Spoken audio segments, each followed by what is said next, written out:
Hai guys, Denny Santoso kembali di sini. Pada video kali ini saya ingin membahas mengenai apakah perlu kita menggunakan suplemen. Karena kalau kita lihat di luar sana, banyak sekali orang yang mengatakan bahwa sebenarnya nggak perlu pakai suplemen mahal-mahal. Nah, sebelum berargumen lebih dalam, sebenarnya kita perlu tahu apa sih sebenarnya suplemen itu. Nah, ketika kita lihat, misalkan bayi baru lahir, kemudian harus diberi ASI. Nah, katakanlah si ibu ASINya tidak mencukupi untuk makanan si bayi. Apa yang Anda lakukan? Tentunya Anda harus menambahkan yang namanya sufor atau susu formula kan.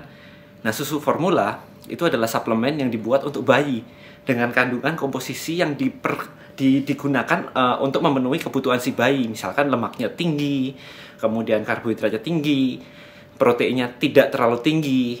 Nah, seperti itu. Nah, kembali ke dalam dunia fitness atau diet, pertanyaannya adalah apakah makanan Anda, nutrisi Anda sehari-hari sudah cukup atau belum? Kalau sudah cukup, ya memang nggak perlu lagi menggunakan suplemen. Tetapi kenyataannya adalah biasanya kita agak kurang nutrisi yang kita asup, tidak mencukupi kebutuhan kita.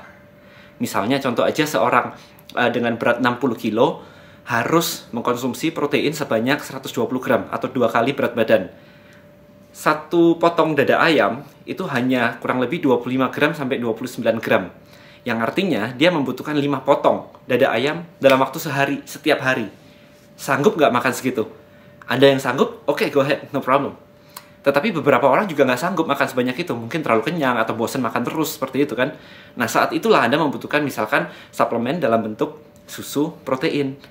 Nah, susu protein ini terbuat dari susu sapi. Jadi bukan obat. Bedakan antara obat dengan suplemen.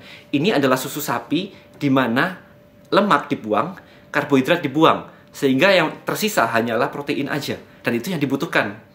Kalau misalkan karbohidratnya banyak, ya makan nasi juga karbohidratnya banyak. Kebutuhan kita kali ini adalah masalah protein.